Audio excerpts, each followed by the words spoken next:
Hey guys, what's up? Loco here with my boy Adam Moriarty from Mobalytics, the Challenger coach, and we're gonna review a LCK game because Riot doesn't want me to play League of Legends right now. Actually, what's happening is there is an extra amount of bandwidth on League of Legends, I'd imagine, because everyone's staying inside. Did you hear YouTube is downsizing to Really? 480p for the default setting for everyone? That's just rude. And Netflix is also downsizing their stream quality too, because in Europe at least, because there's just so many people staying inside playing video games and streaming stuff. That's the good kind of problem for those kind of companies, though. Yeah. But anyways, we're going to review T1 versus APK. I mean, everyone knows who SKT1 is. It is one of the most famous League of Legends team in the world. I would say the most famous I think so. globally. Yeah. And APK is probably one of the least famous League of Legends teams in the world. I know some of their players, but a lot of them are... They're new faces to LCK. They came back in from Challenger. There are like some players that have seen LCK play before. like Ixu and Flawless, right? Yeah, Ixu, Flawless, Secret even. That's a familiar name. But yeah, let's check it out. I actually haven't seen a LCK game in forever, so this should be fun.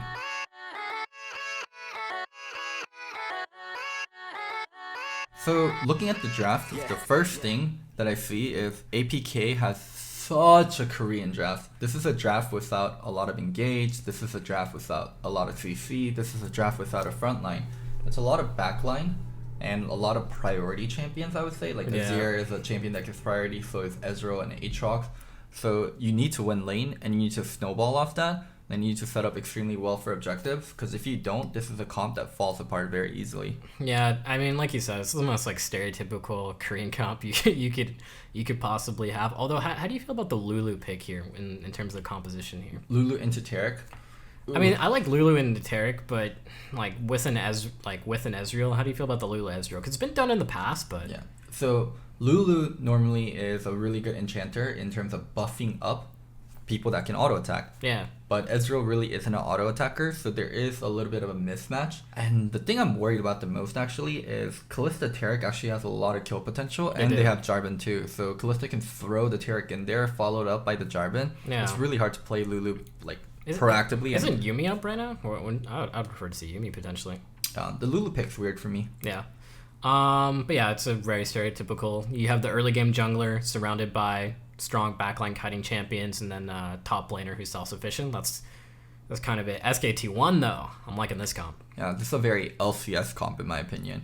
You have strong team fight, you have strong engage, very easy to execute. Not the best scaling comp in the world, but still incredibly strong in the mid game, and that's what it really matters. Yeah, I mean this is a combo that's just gonna fight you over dragons, and they're probably gonna win because they got the Wombo combo from the Jarvan Rumble. They have CC from Nico, and the classic, or now classic, Kalista Taric that is so common over in the eastern regions, LPL, LCK really like the Kalista Taric combination. I'm kind of surprised to see Nico. Yeah, so Nico's actually one of Faker's kind of best champions over the years. Everyone thinks of like Faker as like the big assassin player or the big control mage player, the Orianna, the Victor, there's a bunch of like meme photos on it. But Faker actually historically, his best performances are on these kind of utility CC champions like Galio and Nico and his Lulu in the past. Lulu, yeah, his Lulu's the one that's really famous. And his Galio is straight 1v9 in Worlds. But even his Nico is particularly strong. And basically what he's looking to do with this pick is the team lacks, so they have CC, but they lack, non-committal catch. And so if he's able to get an E off on the Rek'Sai or get an ultimate off onto the Aatrox, the rest of the team can just kind of, blow them up. So it's also a champion that can kind of safely farm versus Azir. It's not going to get prior or anything like that, but it's also just never going to die. No. So that's pretty much what they're going for here. Oh, and one thing about scaling, I don't think pure scaling matters that much anymore due to the Dragon Soul. Dragon Soul makes it where your mid game matters more so than almost anything else. Yeah, I completely agree. Having the strongest team comp at when the third dragon would be fought over is probably the most important timing in competitive play right now. Just having the comp that can contest third dragon is the thing that's going to let you win games. It doesn't matter if you lost the first two or if you won the first two. The team that has the strongest team fight on the third one is going to have control over the rest of the pace of the game. 2020 SKT without Khan and Klid. I don't know, it's weird. Yeah, it is definitely weird. I thought Clid was their best player throughout 2019. So to see an SKT without him, especially Clid going to a Korean team. Oof. He was so good. I'm surprised. All right. Well, let's get started with the game. The corrupting parts on the mid lane. So what's like the big difference between Doran versus corrupting pots? Right, so corrupting pots, at least for mid laners, is going to allow you to trade early, and most mid laners nowadays take teleport, so it's just really efficient to essentially trade all 3 of your corrupting pot charges for lane priority and just standard lane practices, and then just TP back to lane with a Doran's Ring or a Dark Seal, some potions, an Amp Tome, stuff like that, and then just come back and do it all again. If you start off with a Doran's Ring and you go up against this Tactit and you don't have TP, you're probably just going to get out pressured and lose a wave off of it. So that's why both mid laners are kind of just like handshaking the Corrupting Potion TP combo. Isn't it fine if you start Doran Ring with TP and you can beat Corrupting Pot? And I feel like after the first recall, Doran Ring is just so much more valuable. Yeah, so it ends up more valuable. There is a difference between like some champions. So obviously some champions are going to be taking a Time Warp Tonic, so they get a little bit more value off of it because they got the extra mobility to chase people down or dodge ganks or join in on skirmishes. But if you're just taking Corrupting Potion without the Time Warp Tonic, similar to what Faker's doing right here, then yeah, you get outscaled a little bit on it, but it's still giving you the initial priority on the wave, or at least the initial ability to fight over it, which is totally fine. Alright.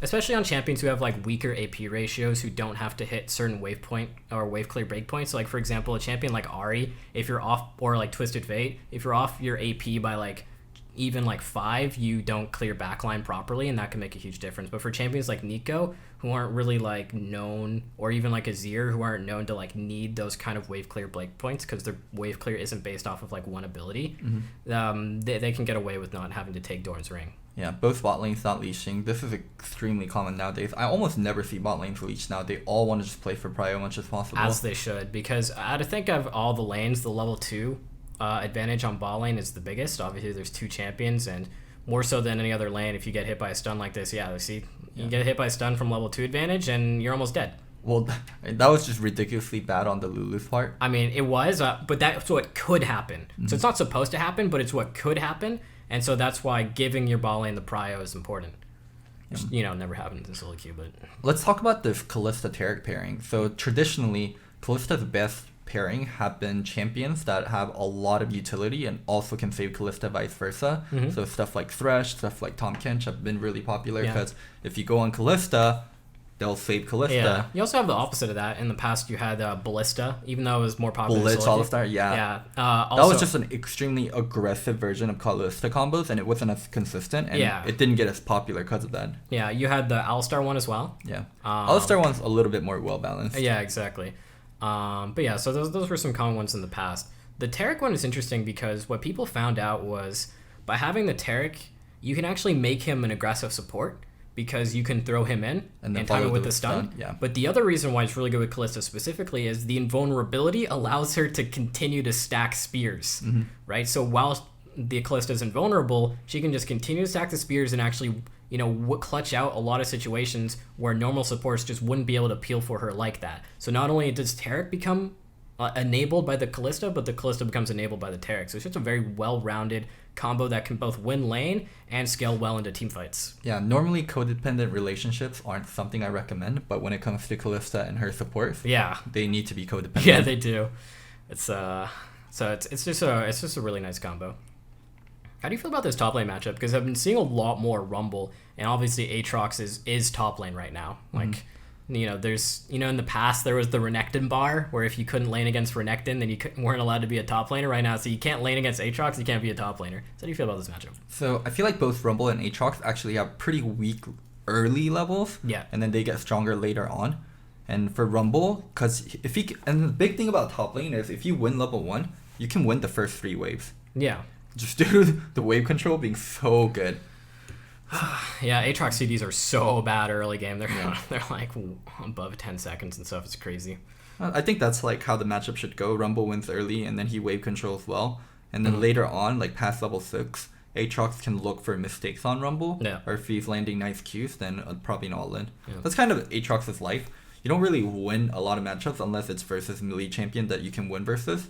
but if you get like a losing matchup, you can always turn it with jungle, or Yeah. one mistake or Then he one bad snowballs. usage of cooldown. Yeah. Aatrox just turns on ult and runs you down.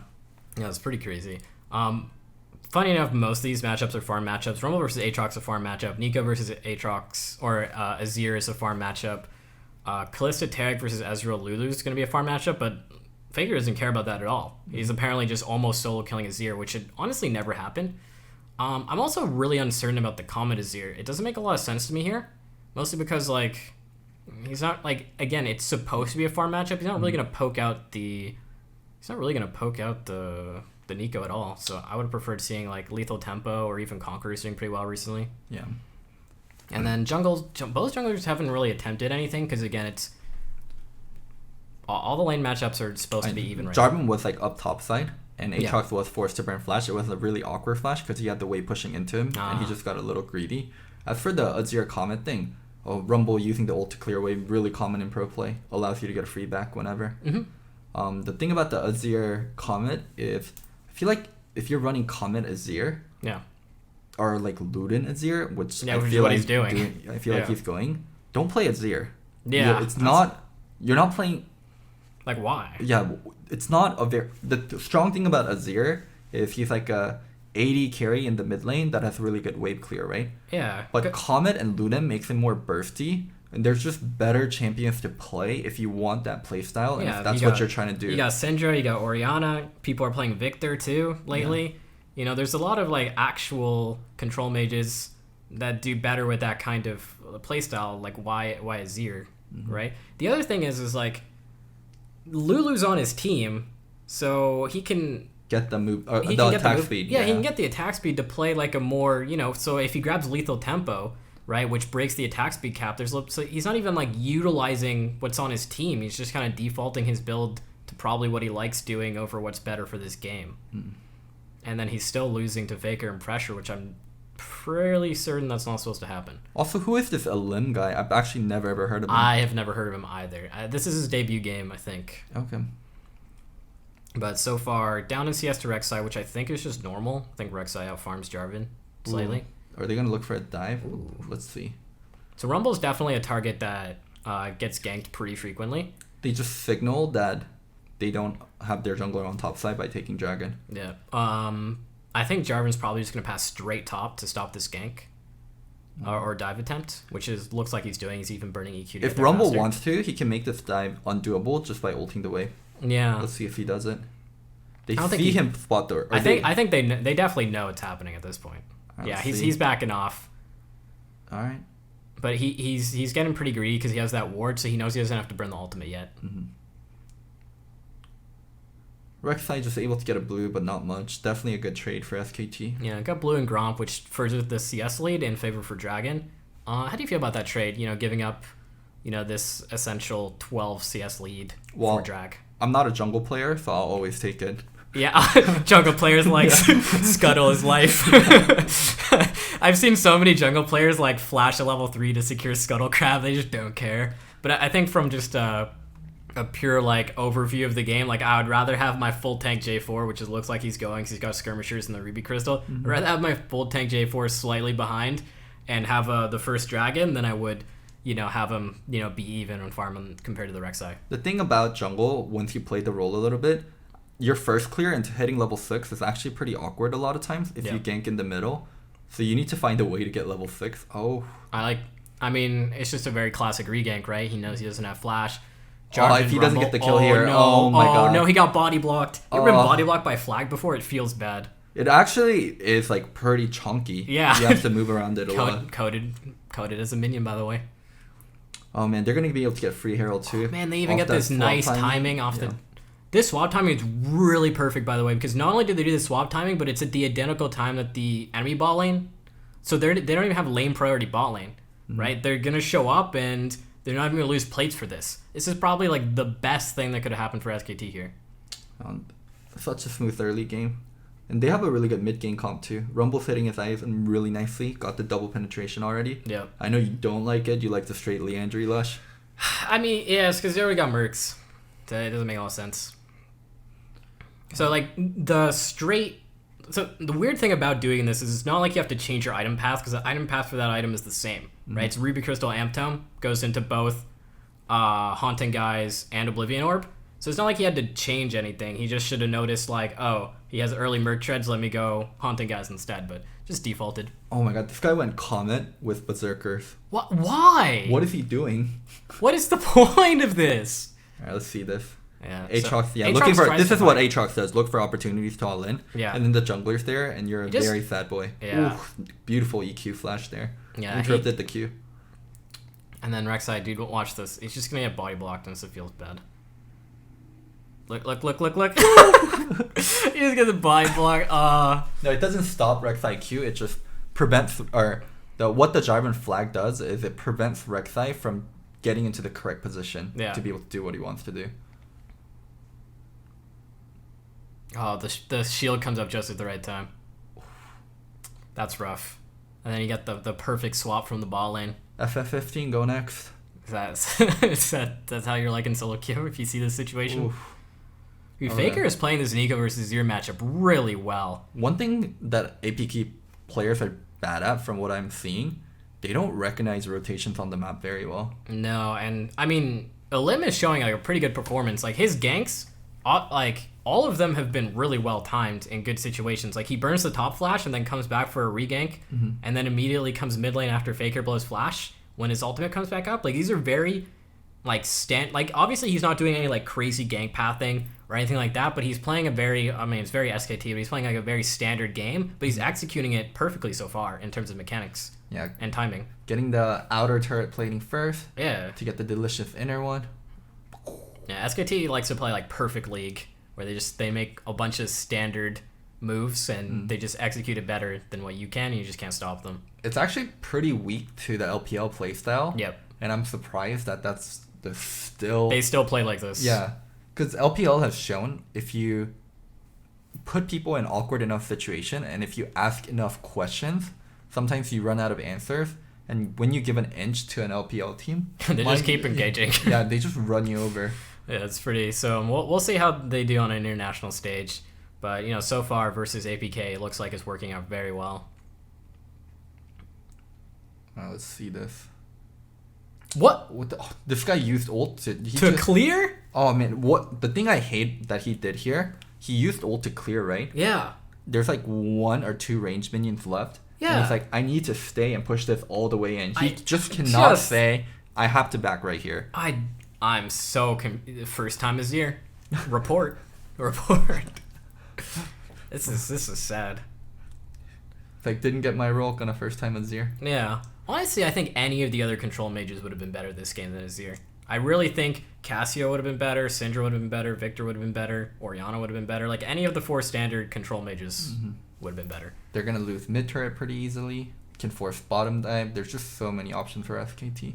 Actually, how do you feel about the Veigar pick? Because I love Veigar counter picks in competitive. Veigar into Azir? Or Veigar No, in just general? If you replace Azir by Veigar right now. If you replace Azir with Veigar. Actually, Veigar's really nice here because Yeah. of Jarvan and Kalista. Exactly. Like, they can't... Like, I just feel like... Like, T1 doesn't get to play the game because Cage is way too good against every single one of their champions. Yeah. But with Veigar, you need a way to, like... Especially with how important dragons are. Kind of get him through the early mid game. He's actually not that strong until he gets double frosty items. Yeah, he some needs items. both. Alright, so Going we're going for for a Rumble. gank on Rumble right before his flash comes up. Why is the bot Damn. lane here? This is so perfect. What? I hope they show a replay of this. I need to see the setup. Because these ball lane rotations are nuts from Effort and Teddy. Because they just gave up bot side completely when they're on the winning side to do this. Yeah, okay, that's pretty nuts. That's definitely not perfect league right there. That's One thing that's really cool about Jarvan versus Azir, if you're unstoppable during your ultimate, so the ulti doesn't knock you back, so you Yeah. can actually just like ulti through it. if That's pretty Azir is trying to ult you, you can go Demacia. Yeah, and just slam. So there was this like weird period of time where people were running a lot of mid lane Azir, Yeah. and mid Jarvan used to be the counter for it. Really? Yeah, because do you not could remember this. beat the Azir with your ultimate. I mean, I can see it. You run it with the Wait. jungler, you gank the Azir, he So he- dashes out, and then you're following him, and then he tries to ult you, just Demacia him. So wait, the Azir is now going into Nashers. So he got the Lost chapter and just for mana. wow. I'm so confused by this. But all right, so let's So see they what were we're- already here. They were already here. It's like They were doing some must've- rotation for some reason. The rotation makes no sense though. yeah, I don't see this, but apparently maybe they knew if they knew the gank was coming, wouldn't Jarvan have tried to counter gank it instead? Or maybe they want to make this mid play instead at the same They're time. just 200 IQ, or the Rumble called that, hey, like I'm gonna get ganked or I can't. Yeah. Rumble called something. And then they just decided, Azir still doesn't have flash, so we'll make a mid play at the same time. I mean, SKT's playing this clean. They already have the second dragon. Nico's about to get the double frosty items, which will allow her to just really easily set up picks. Mid turret, now just look for bottom. There are two champions that I hate seeing in the jungle in competitive play without any real reason: Rek'Sai and Elise. Oh, okay. I knew you were gonna say Rek'Sai for one of them because Yeah. everyone hates Rek'Sai. Yeah. Elise is a little bit different for me. There is a role for No, I her. know. She's the best diving champion in Yeah, the meta. and that's what I mean. But then you have to pick champions that are gonna dive. Yeah. Right. So, but in this particular comp, why Rek'Sai? The Rek'Sai's thing is he's really good into Lee, and when you need early game priority, and when you have lanes you can really play well off of. None of Azir these is lanes. that champion. As Ezreal Lulu, Yeah. the Aatrox, sure, but I actually think Rek'Sai Aatrox does not win 2v2 versus Rumble J4. Or at the very least, it's Another thing that you love is Ezreal with Iceborne Gauntlet. No, he went tier and then Iceborne. Why? Versus double AP solo lane. What? Why? Do you not have enough slows on this team? You have a Lulu with you. And then Lulu went Ardent also. What is that? This is anti-synergy. This is itemization nirvana. They've just ascended itemization. Wow. This is crazy. Actually crazy. I can't believe she would rush Arden when the Ezreal is going Iceborne. She skipped boost to do it too. There's just so much anti-synergy. The Lulu Yeah. with Ezreal Iceborne versus double AP, Holy. Lulu Ardent, Azir Comet with attack speed items. Yeah, I just because you would think you would think what he would have done would have gone that or Sork Boots here, right? Because they have no other sources of AP because we don't really count Lulu. What's wrong with Arden? There's nothing wrong with Arden first on Lulu. It's just specifically because Ezreal went Iceborne Gauntlet first, so he has no AD. He has no AD right now, and so there's no reason to be increasing his attack speed because it's just not going to do anything. You eventually do get Ardent as Lulu, but you just don't have to rush it this. Yeah, so instead, what likely would have been better, you could have gone Redemption or Athene's, or more standard.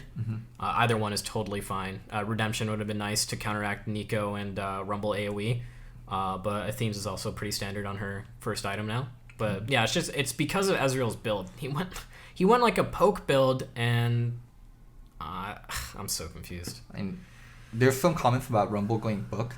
Honestly, it is kind of troll because this Rumble wants to be team fighting and he doesn't want to be in a side lane versus Aatrox. So Right, yeah. So his thought was Aatrox is a healing champion. I'm going to build Morales. Yeah. It's not really required, but it's whatever. The problem here is SKT is actually just playing this comp like a 1-3-1 comp instead of a team fight comp.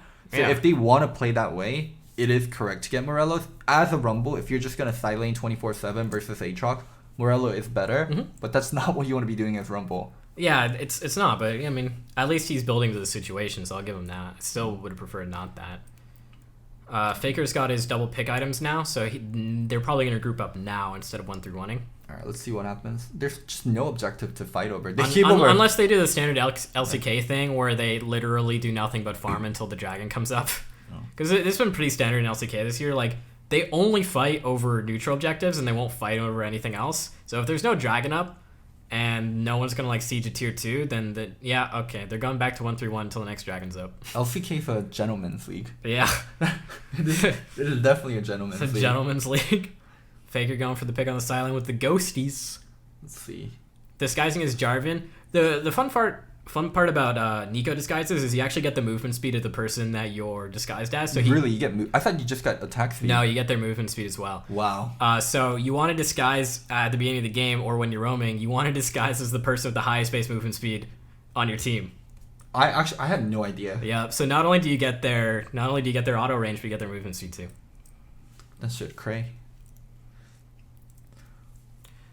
Rumble doing a good job of staying back. the only thing that can happen right now is Rumble gets dove by APK. So he knows just stay back, ult if I need to. I don't see Rek'Sai. I mean, that's their only aggressive early game play, right? It's been the Rek'Sai playing for the Aatrox, but Rumble has been playing really smart about it. Kana, obviously newer member of SKT, not as new as Alim, who has been playing pretty well this game, honestly. I've seen absolutely no mistakes from him. And we got the 1v1 with the Rumble here. This is just a messy fight, and the duo just gets caught out from Pop the plant. Oh, the Rek'Sai took so long to pop the plant. Yeah, I mean, he's not gonna get away with the Ghosties lands. Ooh. Oh, wow. Oh, that was a good prediction. Yeah, the good Rumble read by Kana. Rumble, huge read.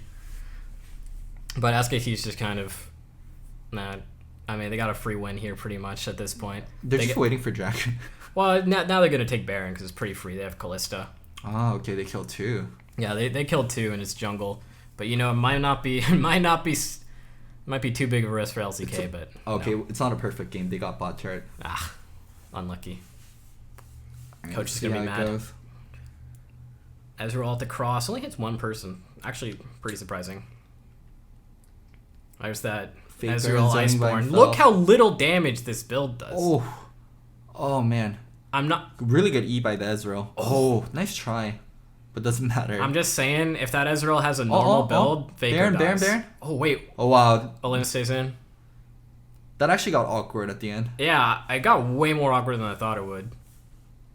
Because they have Kalista. Oh, okay, they don't have ultimates. That's why it's a little weird. If this was I feel like if this was an LPL team like SKT, they'd have re-engaged here. Without the ult? Yeah. I'm not even joking. I feel like they re-engaged. Oh, dude, look at the taunt. Baiting. He's baiting. This is the solo queue bait. That's the solo queue bait. Is it gonna work? And it works. Oh my dude, god. Teddy just snuck in there. Oh my god. Wait, that Rumble ult was 200 IQ. Damn. So the way he angled it. SKT's trolling here. That's straight up solo queue bait.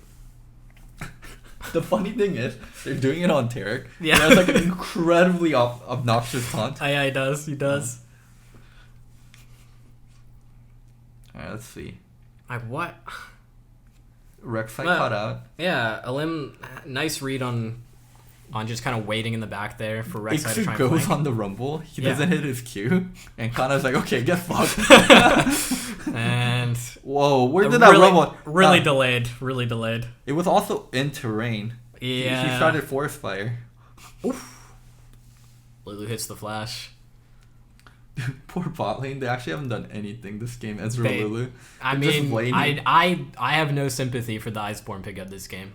They deserve to lose. Oh, they're stuck in the middle. Rek'Sai using ult for mobility, you never want to see that. Jibin ult. With the stopwatch combo, Terra comes in with the God, Terra's good. No Rumble ult here. Faker, pretty good ultimate. He doesn't hit too many people, but what it does is it causes the enemy backline to have to space and just leaves their front line to die. Faker's actually so good at these utility engage champs. Yeah, it's funny how Nico became like a utility champion. Riot gave her so much AP ratio. Well, it could. Dude, do you remember what she was broken for at the beginning? The on-hit build. The on-hit build where she was just she'd grab a Dorn's Blade and just auto you to death with W level 1. That was not healthy. That's not what Riot wanted though. Riot wanted Nico to be an AP champ. And then pros turned her into this like monstrosity of an AD auto attacker. Yeah. Then she started being played by as a bot laner too, and then she became a top laner. It was just like Riot was just like this is not what we wanted for this champion. Really clean game by SKT. Yeah, I mean they played pretty perfectly, I think. But this is still so much LCK game. Yeah. They're just the losing team didn't even try anything. Like very low action. I would say LCK games are categorized by low action, big fights around objectives, very little randomness, and very little skill checking. It's just a lot of... The laning phases, I noticed, like not a lot of people trying to fight each other unless they have jungle proximity.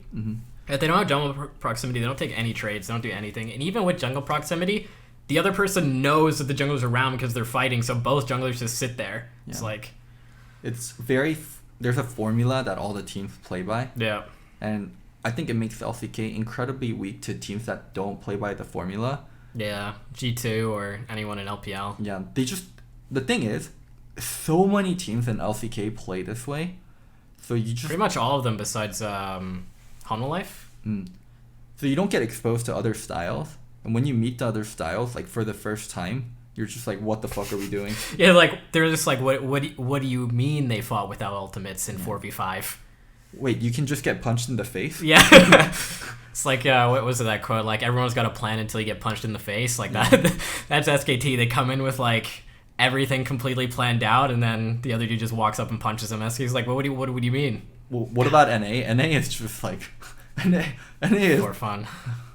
It's bad LCK. That's the thing, though. Yeah. I wish we were like. We talked about that once earlier, right? We're like, basically, NA tried to copy SKT back when SKT was super dominant, and and what happened was the best team at the time was TSM, who was.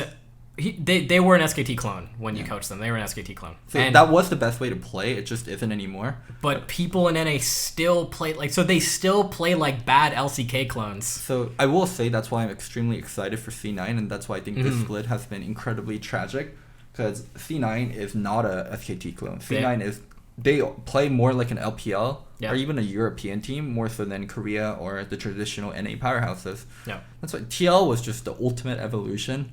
They were the ultimate budget SKT. They really were, though. Yeah, they were the best counterfeit Korean team that we were ever going to get. It's so true. Yeah. But I hope you guys enjoyed this review. Let me know if you like the LCK games. We will do more stuff like this, but you have to support it. You have to let me know you like it. Let me know if you want Adam here. Let me know if you want me to kick him out for next time. Don't forget to like, subscribe, and comment. And also, this was done on twitch.tv/Locodoco. We did it live. Check me out on stream. I have a lot of content like this there. I'll have Adam over all the time. So, yeah. Oh, I forgot. One last thing. I'm not crazy. I'm just loco. Bye. Yeah, let's go. I ain't the first with the curse, with the thirst that I wanna be better, not worse, man, it hurts. I'm on this earth with my words, and I put them all together, insert, cause I wanna have worth. Working hella hard till they put me in the dirt. Gonna go far, man, listen to my words.